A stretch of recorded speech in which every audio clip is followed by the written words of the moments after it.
Kings Island is one of the best amusement parks in the world. From the coaster lineup to the food to the atmosphere, it's no wonder why everyone has so many positive things to say about this park. And for most of my childhood, it was my home park, and I had the amazing opportunity to experience all of the roller coasters over the years. And in this video, I'll be ranking them from worst to best. So we got 15 different roller coasters to talk about. But I do want to know I do have reviews published for most of these coasters, so you can check those out in my review playlist if you want more in-depth thoughts. So let's start this list off with the smallest roller coaster at Kings Island, the Great Pumpkin Coaster. This is Kings Island's kiddie coaster, and this was my first ever roller coaster, aka coaster credit number 1. But as for the ride experience, it's a kiddie coaster, so the forces are very weak compared to the other high thrill coasters that we will hit up later. But I rode this twice, which was once in 2015 and once in 2020. The airtime hills deliver very weak airtime, but the theming is pretty okay. So moving on, at the number 14 spot is my least favorite inverted coaster that I've ridden. It's Woodstock's Air Rail. I hate this thing, and I did ride it when it was called Flying Ace Aerial Chase, but I never rode it as Woodstock's Air Rail, and probably never will. But the layout isn't that great, the restraints are very bulky, and combine that with a persistent rattle, and it's a perfect recipe for a headache. The headbanging is inevitable, and it's not that fun anymore, which is sad because I used to like this thing when I was scared of the big coasters, but now, I really wish Kings Island would tear this thing out instead of repainting it. But it does look better now, it really emphasizes the theme of Camp Snoopy. But as for the ride experience, it sucks. Now let's go to Planet Snoopy for Woodstock Express. This is the smallest of the 4 wooden coasters at Kings Island, and I haven't ridden this thing in nearly 10 years. It was back in June or July of 2015 when I last rode this coaster. And besides me screaming at the top of my lungs while going down the first drop, I don't remember anything else. So I can't really say if this gets airtime, maybe weak floater. And during my era of being scared of coasters, I was actually pretty scared of this ride. I think it was because I've always heard wooden coasters are so rough nowadays, and that probably made me skip this coaster every single time I was waiting in line for this.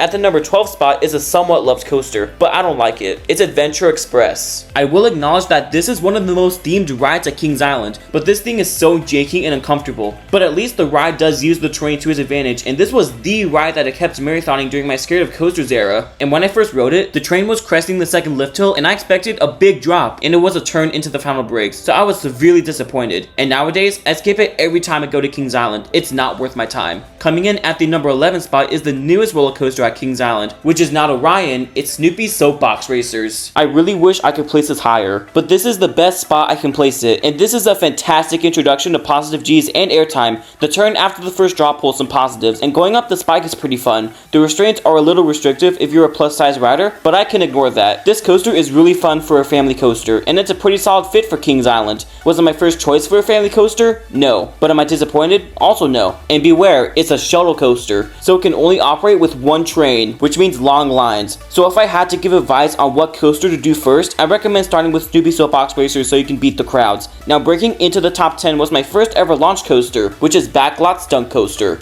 This is the most forgettable coaster at Kings Island, but it's not bad. The triple helix after the launch pulls very strong positives, and with the ride being 20 years old, it runs fairly smoothly, but I don't know how it's running now. I haven't ridden this thing since October of 2021, but this is my second most ridden coaster at Kings Island with 15 rides. I also like the Billboard's Whiz Pass and the little metro stairs right here. The second launch area is very well themed as well with the fire effect. Then afterwards, the indoor part is pretty cool because you have no idea where you're going, and the small drop afterwards is a great way to get some footage. Overall, it's on the edge of being okay and good. Next up at the number 9 spot is what I expect the next roller coaster that Kings Island will remove soon. It's Invertigo. This is the first ride you see when you're pulling up to the park, and it's pretty okay. It just doesn't fit into the rest of this park. It sticks out like a sore thumb. But as for the ride experience, it's pretty good. Climbing up the lift hill backwards while facing the opposite direction is actually spooky. It feels like the restraint is going to do something and you're going to fall out and die. But in reality, you're fine. And that's the same situation as Snoopy Soapbox Racers. This is also a one train shuttle coaster, and it's right at the front of the park. So a lot of people make this their first stop. So I recommend hitting this later in the day when the line is manageable. But a ride that I highly recommend starting with first is Flight of Fear, which is placed at number 8. This was the first ever roller coaster to feature a magnetic launch. But as for the ride experience, the first launch is incredible with the forces and visuals, and the corkscrew has wonderful hang time and laterals combined, but everything else is not enjoyable at all. I haven't ridden this since July of 2023, and I remember hating it. I also don't like how the train comes to a halt when you're halfway done. It just kills the pacing, but it leads to this little bank turn, and it has scary laterals, and the unknown directional changes can cause some uncomfortable laterals as well, and the restraints are no help. So to sum it up, fantastic launch but horrible ride experience afterwards. Coming in at the number 7 spot is the Classic Racer.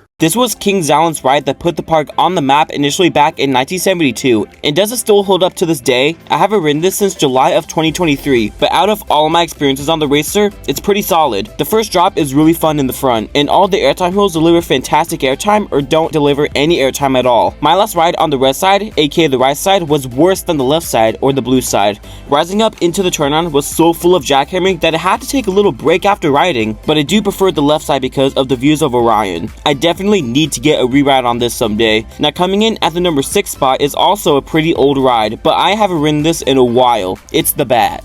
This is one of 5 aero-suspended coasters left in operation, and this is also another ride that I need to get a reride on. It's just a location why I haven't ridden this in a long time. It is so isolated from the rest of the park, but that makes it have a great setting. But from my memory, I remember having the time of my life on it. The trees you whisk past make the food ride even faster, and it hauls throughout the layout. I also like how you get very close to Banshee as well, and I remember the ride being pretty smooth as well, so it's still very well maintained 30 years later. A major con about this ride is duration. It's very short, but I'm not sure if this coaster has a lot of time left, so I recommend getting a ride on the Bat just in case if this coaster gets taken out. Now we're in the top 5, and I love every single coaster in this little countdown, but I had to be strategic and place the Beast at number 5. This is the world's longest wooden roller coaster at a staggering 7,361 feet, but does it still hold up 45 years later? It's still a great ride. I just have a very low tolerance for rough wooden coasters, so when it comes to the Beast, I get mixed emotions about it. The layout is so wacky, and the double helix at the end is pure chaos in the best way possible, but you gotta get past through the constant jackhammering in the valleys. One of the worst moments on the ride is this turn into the quote-unquote tunnel, but that's getting retracked this year, and I already know it's going to be better than ever, so hopefully it's not as rough, and it'll place a little bit higher in my top 25. Coming in at number 4 is the reason why I have this channel. I'm referring to Banshee. If you're new to the channel, Banshee was that ride that has transformed me into a coaster enthusiast, and this is a great invert. It's also known as the world's longest inverted coaster at an impressive 4,124 feet long, and within that is 7 different inversions filled with hang time. The standout here is the final inversion. The slow burr roll towards the end is pretty scary. You're just dangling there, but the other inversions are solid. The rattle is the biggest flaw with Banshee. It's a rattly mess, but at least the coaster has some great moments such as the first drop. Another con is the vest restraints. They really crush your torso.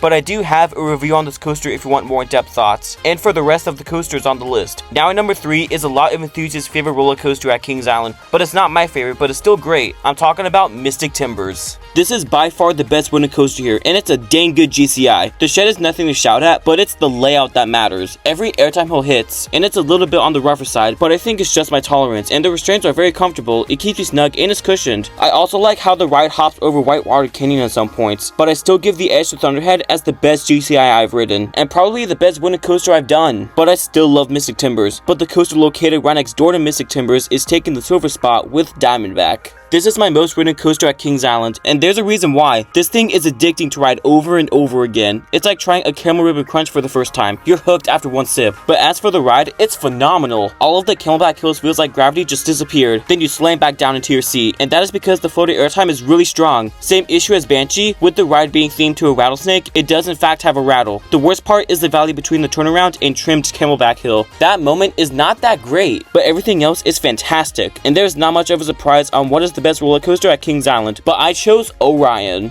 It depends on my mood on which is the best coaster at Kings Island in my opinion. Some days I choose Orion, some other days I pick Diamondback, but most of the time I pick Orion as the best roller coaster at Kings Island. This ride has great moments such as the Speed Hill, Camelback, Helix, and the little banked airtime hill into the brakes. I also got to shout out the first drop. It just lasts forever, and as a theme for all of the B&Ms at Kings Island, Orion is not the smoothest. It has a very noticeable shimmy in the valleys, but besides the rattle, it's an incredible experience. So I want to hear from you guys. How would you rank Kings Island's roller coasters? And if you enjoyed this video, make sure to give it a like. Our goal for this year is to reach 700 subscribers before next year, and it would be greatly appreciated if you support the channel. And you can expect new videos coming out in the next 5 days, so make sure to keep that adrenaline pumping, and thanks for watching.